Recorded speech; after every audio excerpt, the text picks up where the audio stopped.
What's up, YouTube? This is Big Mike. In this video, I want to talk about some comments made by Clyde Drexler in regards to the super team debate and who started it. And he was responding to something that LeBron James said. LeBron James, about a week or so ago, maybe a little bit more than that now, said that he thought that the first super team was the team that Charles Barkley played on. Erroneously said it's 96. I'll get that in the morning. He said that the 96 Houston Rockets team with he, Elijah Wan, and Clyde Drexler were the first super team. And Clyde Drexler was asked to respond to that. And first of all, let me say this. In 95-96, which is the year that they refer to, Charles Barkley was still playing with the Phoenix Suns, okay? They went 41-41 and were eliminated in the first round by the San Antonio Spurs.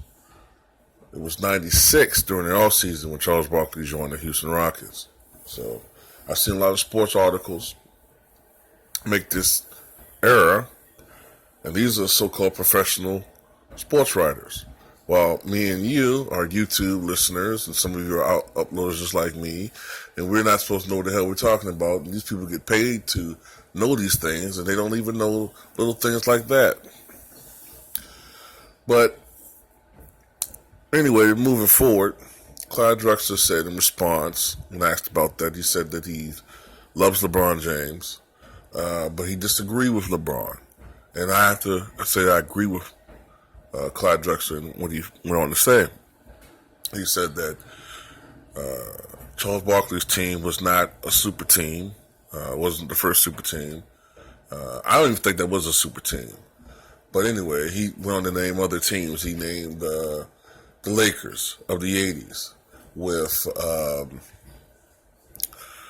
Kareem, Magic, and Worthy. He said teams had always had 3 or 4 all-stars or superstars on the teams.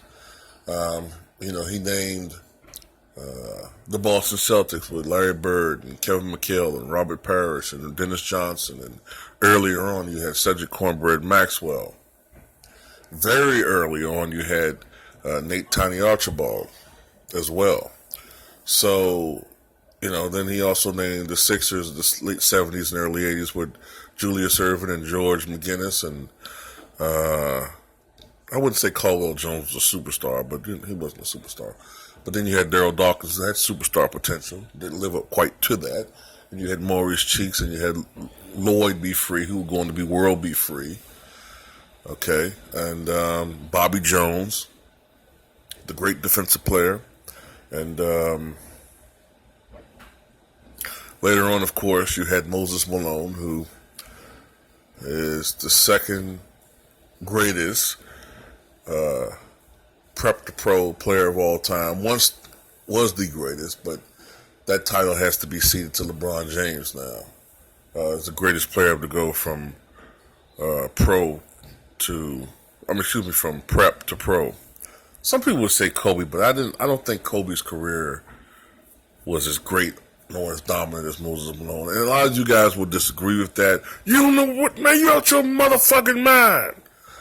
Look, these are just opinions, man. Don't get beyond the shade. I just think that Moses Malone, when you include the ABA and NBA, is just a little bit more dominant than Kobe's. That's just me. A little bit more. Because you got to think about it. Moses went to the finals in 81, and I think he was the MVP that year, or it might have been the other. I think it was one of those years. Because the early 80s was just Moses anyway. But he went to the finals one year in 81. I took a team that only won 46 games to the NBA Finals. And this is when, in the Western Conference, you had that Denver team that scored a lot, 120 plus points a game. Of course, you had the Lakers with Kareem and Magic and all those guys, and they advanced all the way to the NBA Finals. So But then they also named the the Celtics of the 60s. And, of course, that team was more loaded with talent than any other team in NBA history. You had Bill Russell, you had Tom Heinsohn, you had John Havlicek, all right? You had Sam Jones, you had Casey Jones, you had Bill Sharman, you had Bob Cousy.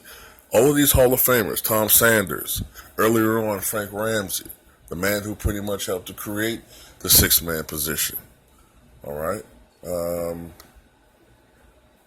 Those teams were extraordinarily loaded, and there I might even say, to add to the conversation, the Minneapolis Lakers of the late 40s and early 1950s. You know, you had George Mikan, Vern Mickelson, Jim Pollard, Slater Martin, and even if you take it to the equation, they weren't all superstars. But if you look at the Detroit Pistons of the late 80s, you had Isaiah Thomas and Joe Dumars. You had Mark Aguirre. Earlier, you had, of course, Adrian Dantley. And you had James Boot Edwards and Bill Laimbeer. And you have all these players who are coming off the bench who could be starters elsewhere, which is proven with the expansion draft, with Rick Mahorn and John Siley and Dennis Rodman and all these different players. So the point of this video is that super teams and loaded teams have been around for years. They were even more prevalent in the past because there was, like we try to tell you guys, the NBA's talent level has become very diluted now.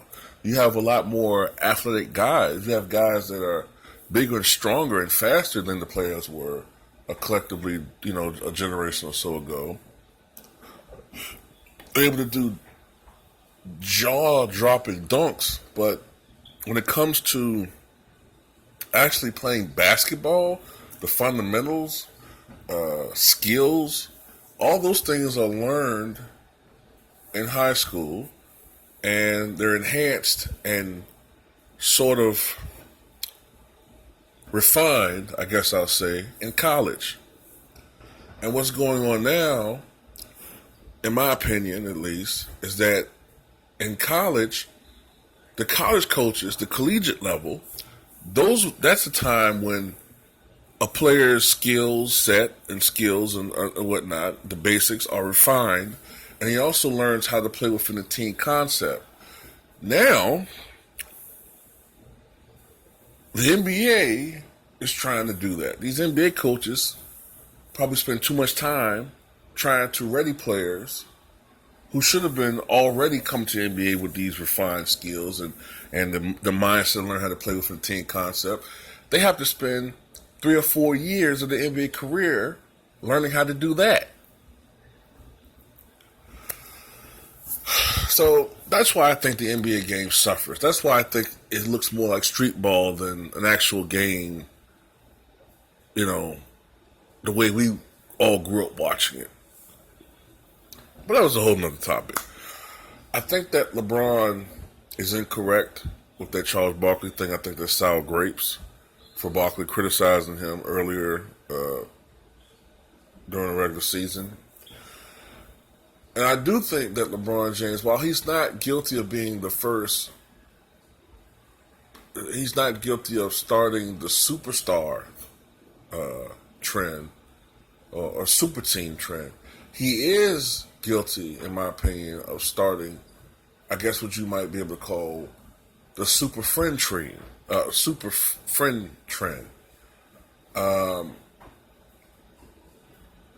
For instance, of course, like just before that, the Boston Celtics, of course, 2007. I remember that vividly when they acquired Kevin Garnett via trade to go with Paul Pierce, and they were able to sign Ray Allen, and they had those other players that joined the team, and I mean that was a marvelous season. They won 66 ball games. But the difference between these teams I've mentioned and what LeBron did in Miami, and even more egregiously what Kevin Durant, did with the Golden State Warriors, is that there was no collusion, there was no verbal communicate. There was no verbal communication between the players who will be involved in the trade prior to the moves being made. This was all business in the past. They didn't conspire to join forces. Now you have players doing that. Now, the players, I guess, have a right to do that, and I'm starting to even become a lot less. I'm starting to become a lot more understanding of the mindset that these players can play whatever they want to, because I think that there's no accountability for management to be loyal to these players. There's none. But the players are supposed to be so loyal to an organization that sees you as nothing more than something that they own. Like maybe the way that I see a trophy.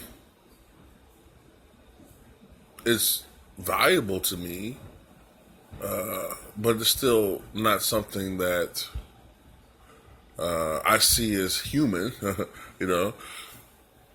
Maybe it's not on that level with that, but you get what I'm saying. But that's pretty much it, man. I agree with Clyde Drexler in this situation, totally. I think that LeBron James is off base and needs to read a little bit more about the history of the NBA and about the players that have played on a lot of these other teams throughout history. And you'll see that, especially in the 70s, 80s, and into the 90s, teams constantly had superstars, or, you know, two or three. I don't think the talent level really started diluting in the NBA until about the mid to late 90s. That's when I started noticing the talent level starting to slide a bit, you know. For instance, like Golden State had run TMC, you know, where it was Tim Hardaway, Mitch Richmond, and Chris Mullin, and I believe they had Sarunas Marciulionis on those teams. Then you look at those teams in the late 1990s, and you started noticing you might have one superstar on each team, or one all-star, or one solid guy. But now it's to the point where you have teams where you look at these rosters and there's absolutely nobody. There's no player that's marketable. There's no player. You have to kind of almost have to kind of sell the organization, the team, as opposed to an individual to get ticket sales pumping. But that's my take on that issue. Kind of rambled a little bit at the end, but tell me what you guys think, man. Do you agree with Clyde Drexler, or do you kind of agree with LeBron James to an extent? Tell me what you guys think.